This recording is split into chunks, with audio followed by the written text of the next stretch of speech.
It really is too bad that I didn't have a YouTube channel when The Rings of Power came out on Amazon Prime. Those that are closest to me had to listen to me go on and on about what was wrong with it, until I realized the internet was on my side. And my god, the culture this show spawned. An entire community of people, fans of Tolkien, fans of fantasy, fans of good television, banding together and standing up to a company that was willing to spit in the face of one of the greatest fantasy writers of all time. All so that they could tell their story. Not Tolkien's, theirs. And their story was riddled with mystery boxes, cringe dialogue, terrible writing, identity politics, poor world building, and frankly far too many more problems to count. All the while calling fans of Tolkien bigots, racist, sexist fools, failing to recognize that the failure of their show wasn't in the casting, but in the story itself.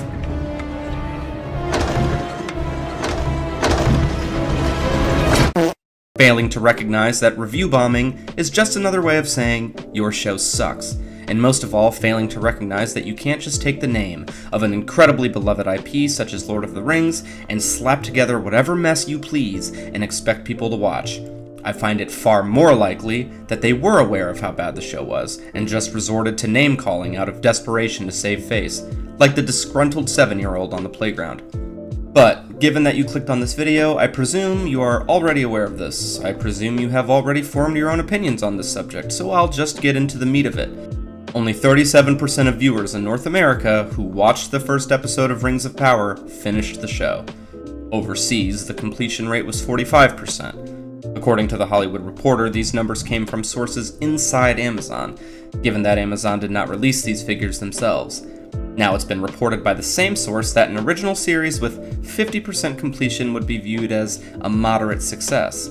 However, Netflix supposedly looks to cancel shows with a less than 50% completion rate. Therefore, The Rings of Power's 37% only confirms what anybody who has been paying attention already knows. The show was a failure, a massive one if you consider the sheer amount of time, money, and resources Amazon Studios threw at this project. Since its release, the show has been branded by Amazon Studios chief Jennifer Sulke and others as an undeniable success. She was even quoted as saying, "This desire to paint the show as anything less than a success is not reflective of any conversation I'm having internally." It's just a big joke at this point. Certainly there are situations by which a film or show receives mixed reviews, but this was simply not the case for Rings of Power. The show could be used as a case study on how to alienate a fandom. And the fact that the higher-ups at Amazon Studios are trying to paint this as anything less than the abomination that it was just goes to show how detached they are from their audiences. The show was the birthplace of many a YouTube channel, dank memes, and practically an entire culture of people who are sick and tired of Hollywood obliterating their favorite IPs.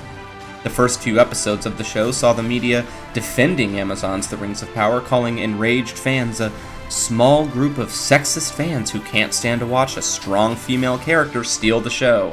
However, it wasn't long before even the media couldn't ignore how shamelessly bad the show was and began clowning on it as well. So why is it that Amazon executives continue to push this narrative that the show is a success, knowing that there's no way people are still buying that? Perhaps they're trying to save face, or possibly hold out hope for a successful second season. Jennifer Sulke did say that she anticipates the second season attracting more buzz as the first season required a lot of setting up. Can you imagine if fans hated The Fellowship of the Ring and Peter Jackson came out and said, "Don't worry everybody, the next 2 films will be great, the first one just required a lot of setting up." No! It's just a lame excuse to justify a lame show. It's not as if the show is beyond saving. Don't get me wrong, this particular storyline definitely is. But remember, when the first trailer for the Sonic movie was released, and Sonic's appearance received a ton of criticism, and Paramount listened. They heard their fans, delayed the film, redid Sonic's look, and boom, people were happy, and the film did phenomenally well. This is just one example of a production company aiming to appease fans and reaping the rewards. People can be remarkably forgiving. I just don't understand when it became more admissible to piss off fans rather than to please them. When did it become socially acceptable to ridicule fans for their opinions rather than to listen? The show is intended to be enjoyed by fans after all. And anyone who's read Tolkien's works or watched Peter Jackson's trilogy knows how borderline sacred those works are, near perfection. not to be taken lightly by a company lucky enough to adapt them. Amazon could start fresh. They could reboot.